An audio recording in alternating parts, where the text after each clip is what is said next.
Got to figure out how this works here. Yeah, this is exciting times.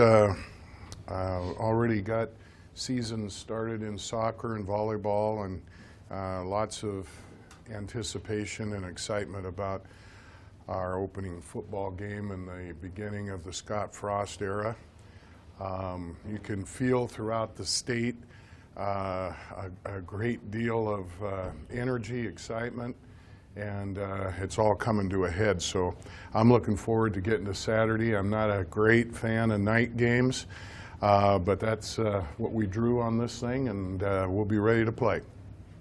So questions? What don't you like about night games?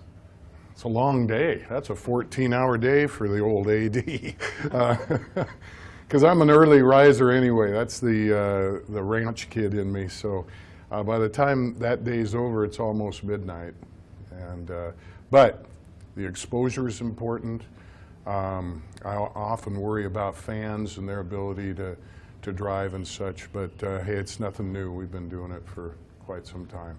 I know you've talked about this before, but you recently announced some changes to the tunnel walk with some LED lights and whatnot. I guess what was the thinking behind wanting to spruce up that whole tradition? Yeah, it was really came from the football end, and I certainly bought into it. I think it kind of goes with our theme of honor the past, live the present, create the future. So there will be pieces of the tunnel walk that are traditional and have been part of our history through many, many years, and then there'll be some things that might be more appealing to that 18, 19, 20-year-old player. I think it'll be a tasteful combination, and I, of course, haven't seen it yet, so that'll be my first time too. You talk about the music that might be used? I don't know the music. I think there'll be some of the old and some of the new too, but that's only hearsay. You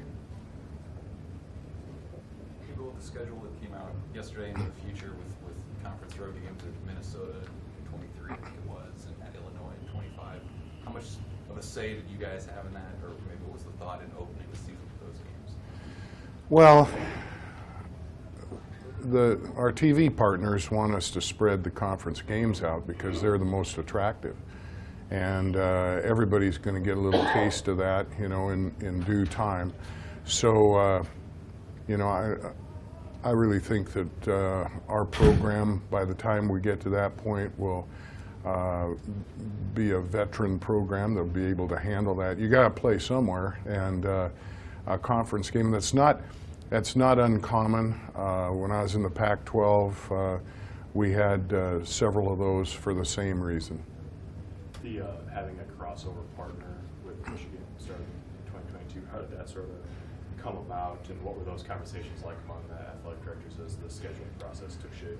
Well, that's a good question, and I'm glad it was asked. When Scott and I really dissected the schedule and what we have been doing since we joined the Big Ten and where it was going, it became quite apparent that the so-called traditional football powerhouses were playing each other a lot more than anybody else, and I respect that.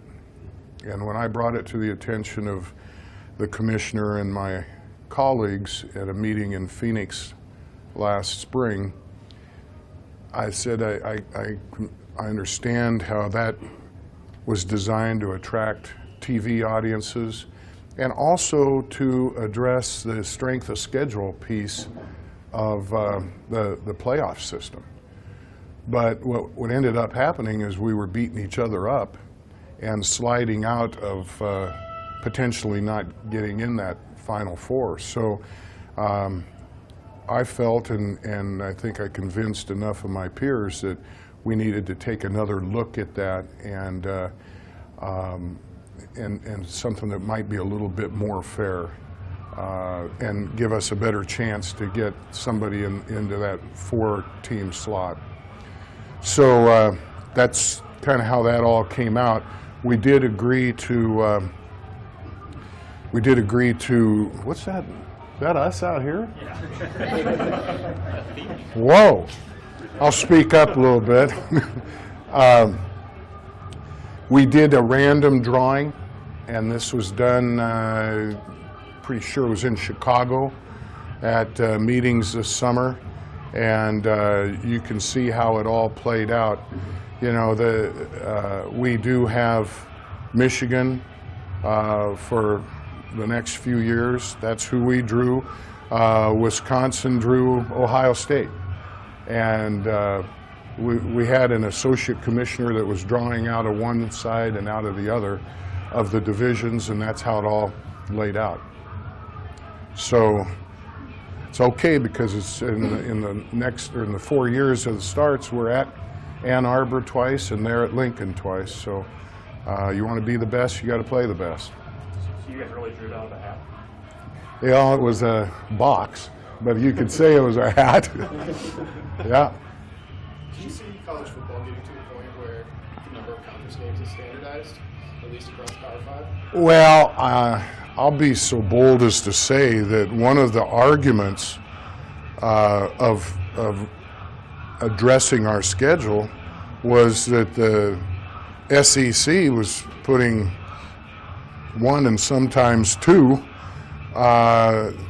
teams into the 4-team playoff, and they only play 8 conference games and are pretty well known for having 4 pretty weak non-conference opponents, usually one late November. And so it just appeared to me and to others that had a say on it that maybe that strength of schedule isn't as important. I like 9 games myself, conference games. This is a great conference. I believe the Big Ten is the toughest college football conference in the country, top to bottom. The fans like it, and I think we have a nice setup as it is now with 9 and then 3 non-conference games and a conference championship. What feedback has the CFP committee given you over the years, whether it was when you were in the Pac-12 and Stanford didn't make it that one year, or now that you're in the Big Ten and none of the teams made it last year? What feedback have they given you on what the league could have done differently, or their decision-making process? Do you have any do you have any insight on what they tell you? Well, let me go a little further back. The BCS I didn't feel was working. And I got frustrated with that quite a bit when I was at Oregon. Really felt that our team in, was it 2001, should have been playing Miami in the Rose Bowl for the national championship. Now that I'm a Husker, I'm so glad Nebraska was there and showcasing a Heisman Trophy quarterback. But that had to be fixed, and it was. I know people are talking about 8 and all that, and but I think the step we made to the 4 is very good. And will it be tweaked here and there? Probably, just like the BCS was for a while. But I think in its basic form, it works. But the BCS, you could have technically taken the BCS and expanded it to 4 and continue to have a formula. Now it's just people. How do you crack the code into their brains? I guess that's the question. Yeah, except how can you tell them Alabama's not as good as you think they are if they think Alabama's really good? Alabama's pretty good.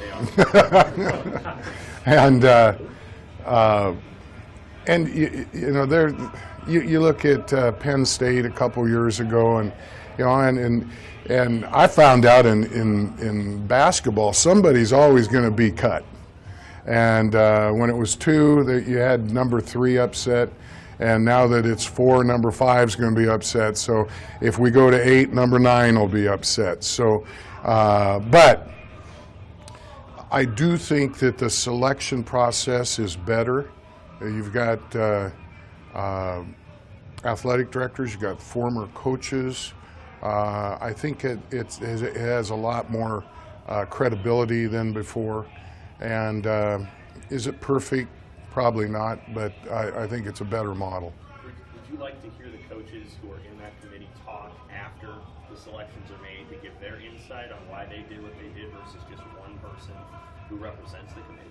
I have talked to coaches and ADs that are in the committee, just like I have in men's basketball too. And these people are dedicated, and it takes a big.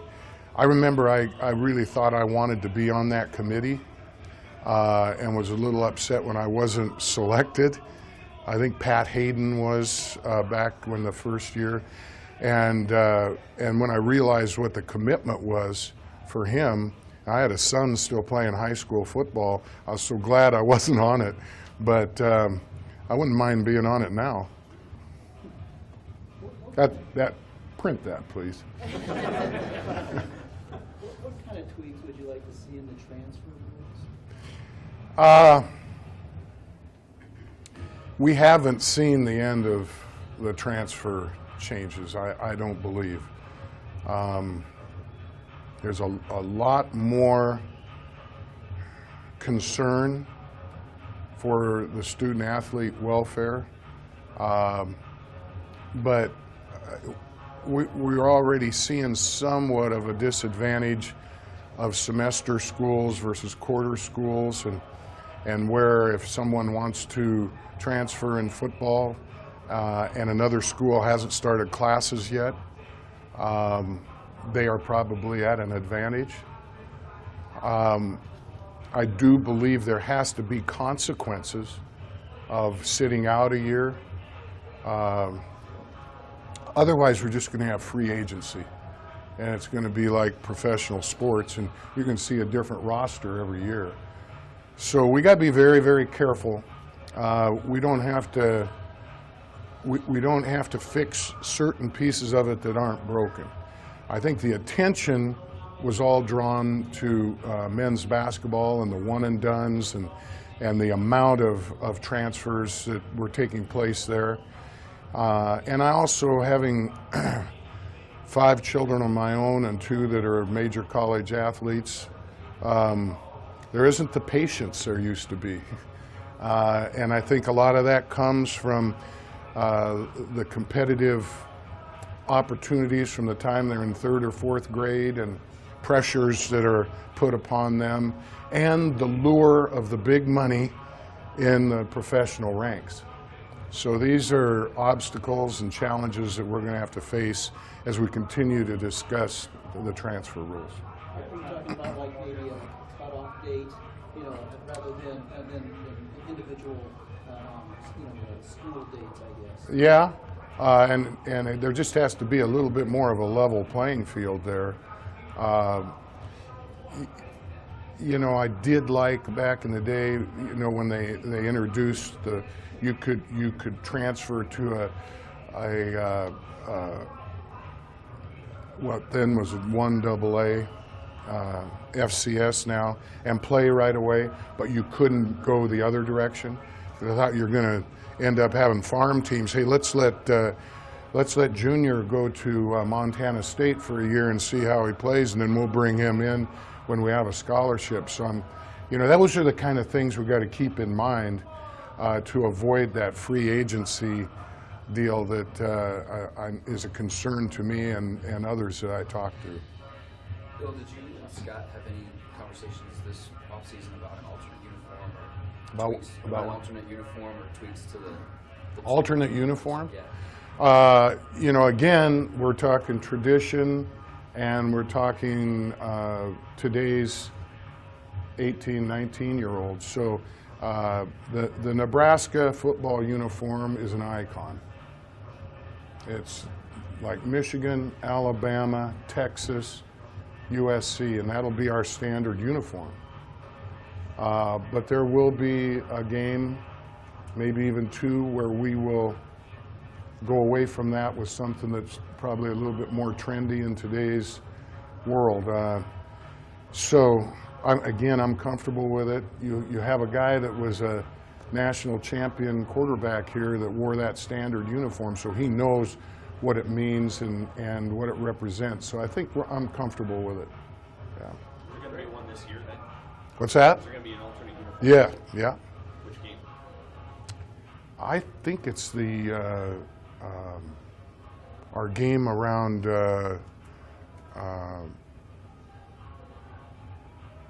Veterans Day, the Armistice Day. Yeah, I think that's when it's going to be played. I'm not or Warren. I'm not sure. Yeah.